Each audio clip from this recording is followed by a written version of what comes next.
My name is Max Ellingson, and this is my narrative analysis of The Last of Us. Before we begin, I just want to mention that I don't claim to have any groundbreaking material, nor do I plan on analyzing every narrative point brought up throughout the game. Instead, I will be showing you my thoughts on a couple narrative points that help to make the game what it is today. Another thing to note, it would be beneficial to play The Last of Us before watching this video, so in other words, spoiler warning.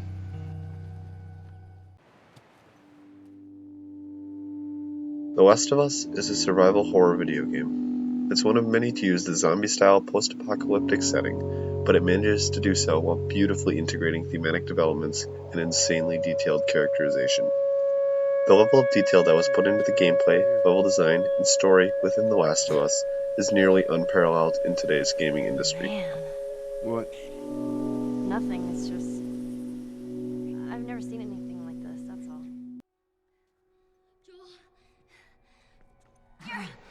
During the production of The Last of Us, creative director Neil Druckmann became a father. He was quoted for saying that his daughter was a huge inspiration to him when writing the game. This was shown countless times throughout The Last of Us, in one main outlet: love. There were many themes presented, but the importance of love in human growth and decision-making is one of the main themes that comes to mind when thinking about the game. Wait here. I'll get the door.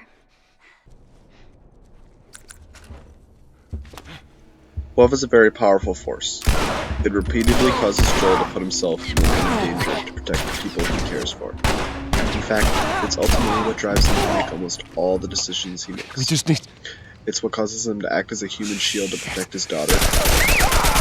It's what causes him to torture and kill dozens of people. It's the very code that Joel lives by. But it's not just Joel. It's Henry and his devotion to Sam. It's Ellie's devotion to Joel. It's anyone that still holds on to humanity.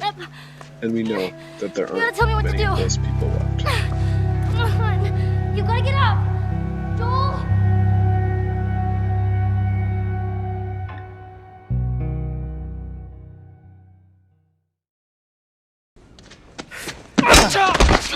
God damn it! Although the level design, gameplay, story, and thematic significance are huge reasons for the game's success, there's yet another pillar to The Last of Us: You wanna tell us where the guns are? Naughty Dog's presentation of characters, specifically female ones, within the game.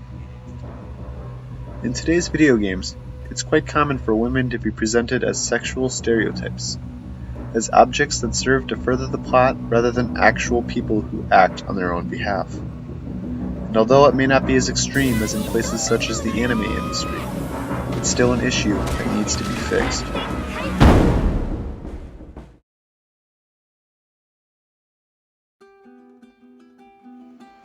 The Last of Us is one of those games that takes a stand against this trend. There is not one bit of sexual fan service throughout the entirety of the game. In fact, all of the characters in The Last of Us are presented in a more honest, human way.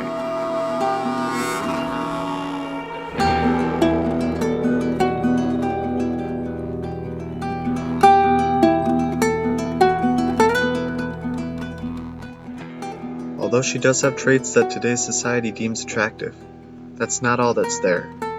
In fact, the only reason she looks the way she does is because of the world she lives in.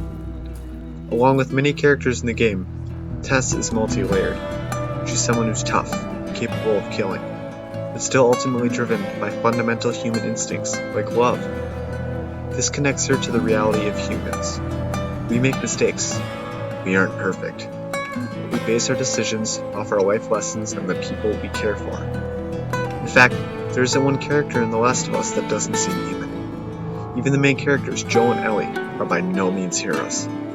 But this is what makes the game so special. It's an honest story of honest characters and their survival in a god-awful world.